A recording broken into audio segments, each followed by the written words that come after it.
Ukraine, America और NATO देशों के विरोध के बावजूद यूक्रेन के 4 इलाकों पर रूस ने कब्जा कर लिया। इन चारों इलाकों में सितंबर में जनमत संग्रह कराया गया था।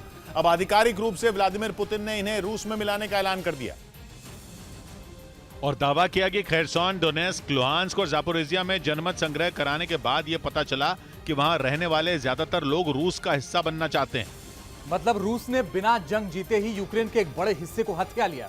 इससे पहले रूस के कब्जे वाले यूक्रेन के इन चारों इलाकों में जनमत संग्रह कराया गया था, जिसमें वहां के लोगों से पूछा गया था कि वो रूस का हिस्सा बनना चाहते हैं या नहीं। जिस पर रूस ने दावा किया था कि जिन जिन इलाकों में लोगों से यह बात पूछी गई थी वहां ज्यादातर लोगों ने रूस के पक्ष में वोट डाला था, जिससे ये बात साफ हो गई थी कि जंग के दौरान रूस ने जिन इलाकों पर कब्जा किया वो रूस में विलय चाहते थे। और इसके औपचारिक ऐलान के लिए पुतिन खुद सामने आए और डंके की चोट पर बोले कि खेरसॉन, डोनेस्क, लुहांस्क और जापोरिजिया के लोग रूस के साथ हैं, वो भी बिना किसी दबाव के।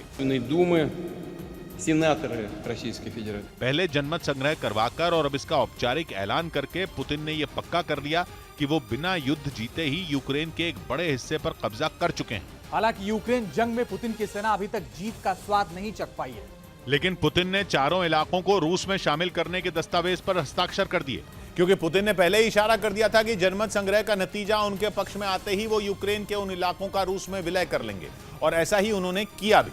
रूस ने यूक्रेन के जिन इलाकों में जनमत संग्रह करवाया था वो है खेरसॉन, डोनेस्क, लुहांस्क और जापोरिजिया, जहां 23 सितंबर से 27 सितंबर तक जनमत संग्रह के लिए वोटिंग हुई थी, जो यूक्रेन का करीब 15% इलाका था। और वहां के करीब 40 लाख लोगों ने जनमत संग्रह में हिस्सा लिया था। और अब पुतिन ने आधिकारिक रूप से इन इलाकों को रूस में शामिल कर लिया।